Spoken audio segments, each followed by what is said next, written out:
বন্ধুরা এখন বাজে প্রায় রাত 10:30। তো হাজব্যান্ড অফিস থেকে বাড়ি ফিরেছে। আর এদিকে দেখুন এত রাতে মাছ নিয়ে এসছে, কত মাছ। তো চলুন দেখি আপনাদের সঙ্গে কি কি মাছ এনেছে, আমিও দেখি আর আপনাদেরকে শেয়ার করি। তো এই যে চলে এসেছি কলের কাছে, মাছগুলো একটা একটা করে বের করি। এখানে আছে এই যে ভোলা মাছ, এটা আমার মানে ভালো লাগে, মাছগুলো দেখে মনে হচ্ছে যে টাটকা। আর এই যে আছে এখানে, এটাও নদীর মাছ, কী মাছ ঠিক বুঝতে পারছি না, ইলিশ মাছের মতো। এখানে আছে পাবদা মাছ, ছেলের পছন্দ করে পাবদা মাছ, ওই জন্য পাবদা মাছ নিয়ে এসছে। পাবদা মাছের সাইজগুলোও বেশ ভালো। আর এখানে আছে মনোপিয়া,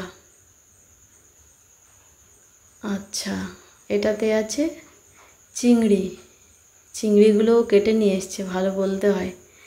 তো এই ফার্স্ট টাইম চিংড়ি কেটে নিয়ে এসছে, আর খুব সুন্দর করে কেটে দিয়েছে চিংড়িগুলো। তো চলুন মাছগুলো সব ভালো করে ধুয়ে পরিষ্কার করে ফেলি। এতগুলো মাছ প্রায় 5 কেজি হবে, তো এটা ধুইতে অনেক সময় লাগবে। তো বন্ধুরা মাছগুলো আগে ভালো করে ধুয়ে পরিষ্কার করে নিয়ে তারপরে আবার ফিরে আসছি। পাবদা মাছের সাইজগুলো খুব সুন্দর, আগে এনেছিল একটু ছোট সাইজ ছিল, তো এগুলো খুবই সুন্দর মাছ। তো এই যে মাছগুলো সব ধুয়ে নিয়ে এখানে চলে এসেছি। আর এখানে আছে এই যে ওই যে সেই ইলিশ মাছের মতো দেখছি যে নদীর মাছ, ওইটা মনে হচ্ছে ইলিশ, চারা ইলিশ, যাই হোক ওইটা ওই কৌটোর মধ্যে রেখেছি, সব থেকে বেশি পরিমাণে মাছ ওইটা। আর পাবদা মাছ কটা, এই যে 4টে পাবদা মাছ, তো ওইটাও ওর মধ্যে রাখবো, তার কারণ রাখতে অসুবিধা হবে, ভালো করে গুছিয়ে রাখতে হবে তবে হবে।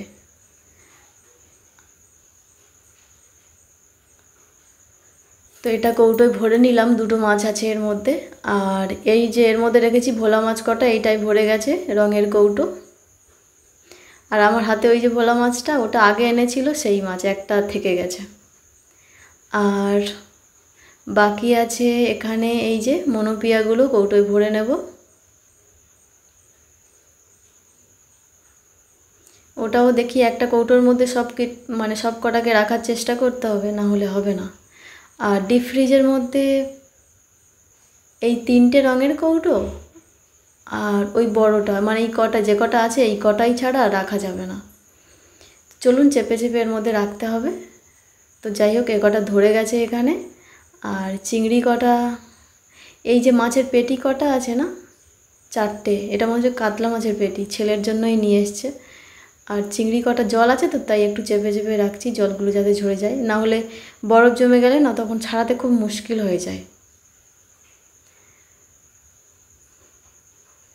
তো এগুলো ভালো করে ডিপ ফ্রিজে গুছিয়ে রাখবো, রেখে তারপরে এখনও তো আমাদের খাওয়া হয়নি, মানে আমরা দুজনেই বাকি আছি, হাজব্যান্ড আর আমি। উনি যেহেতু সবে মাত্র ফিরেছে, তো আর আমি ওয়েট করছিলাম একসঙ্গে আসলে খাবো বলে, প্রত্যেক দিনই ওয়েট করি। তো বন্ধুরা গতকাল তো মাছগুলো ভালো করে ধুয়ে পরিষ্কার করে ফ্রিজে রেখে দিয়েছিলাম, আর চলে এসেছি তার পরের দিন সন্ধ্যাবেলা, ওই যে মাছগুলো রান্না হবে ওই জন্য। সকালেও রান্না হয়েছে, তখন আর শেয়ার করা হয়নি আপনাদের সঙ্গে। তো আজকের ওই যে চারা ইলিশ, ওটা হাজব্যান্ড সকালবেলা বললো যে ওটা ইলিশ মাছ। আমি বলছি ওটা ইলিশ মাছ কী করে, বলে হ্যাঁ ওটা ইলিশ মাছ, ছোট সাইজের ইলিশ, মানে নিয়ে কাটা হয়ে গেছে, তারপরে বাকি আরগুলো বের করেছে, সেগুলো বড় বড় সাইজ। আর রাতে নিয়ে এসছে তো তাই মানে বড় সাইজ ছিল কি জানি না, যাই হোক যাই পেয়েছে নিয়ে এসছে, অনেক মাছ নিয়ে এসেছে। আর এখানে বেগুন দিয়ে ইলিশ মাছ বানাবো, তাই এখানে বেগুন একটা বড় সাইজের বেগুন নিয়েছি, বেগুনটা কেটে নিয়েছি এই যে এইভাবে নিয়ে এবারে ধুয়ে নেব। আর হাজব্যান্ড তো ওই যে মানে বেগুন দিয়ে ইলিশ মাছ খেতে ভালো লাগে, পছন্দ করে, আমারও বেশ ভালো লাগে তরকারিটা, একদম হালকা পাতলা তরকারি আর খুব সুন্দর লাগে। আর ছেলের জন্য নিয়ে নিয়েছি এখানে একটা পাবদা মাছ, আর আমাদের 3 জনের জন্য 3টে ওই যে চারা ইলিশ। মাকেও আজকের ফোন করেছিলাম, মা বললো যে আমাদেরও ওই চারা ইলিশ নেওয়া হয়েছে। তো আমি চারা ইলিশ বলছি শুনে হাসছে। আর এই যে এখানে নিয়েছি একটু চিংড়ি, চিংড়ির ঝাল বানাবো।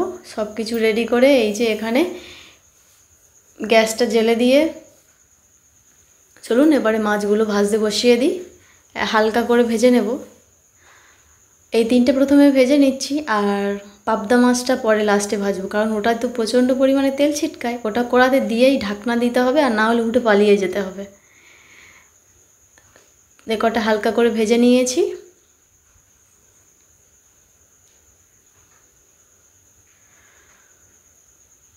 পাবদা মাছটাও ভেজে নিয়েছি, ওটা আর দেখাইনি, ওটা তেল ছিটকানোর ব্যাপার থাকে তো ভিডিও করা মানে ঠিক হয় না। তো এই যে দেখুন এখানে বেগুনগুলো সব কটাকে তেলের মধ্যে ছেড়ে দিয়েছি, একদম ভাজা শুরু হয়ে গেছে। তো এ কটা ওই হালকা লাল লাল করে একটু ভেজে নেব। এই যে এখানে বেগুনগুলো ভেজে নিয়েছি সব কটা। বেগুন ভাজার কালারটা দেখুন কেমন এসছে।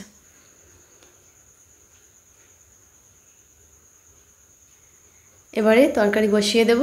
আর এই যে মাছগুলো সব ভেজে নিয়েছি, মাছ আর বেগুন একসঙ্গেই রেখেছি, একসঙ্গেই তরকারির মধ্যে ছেড়ে দেব।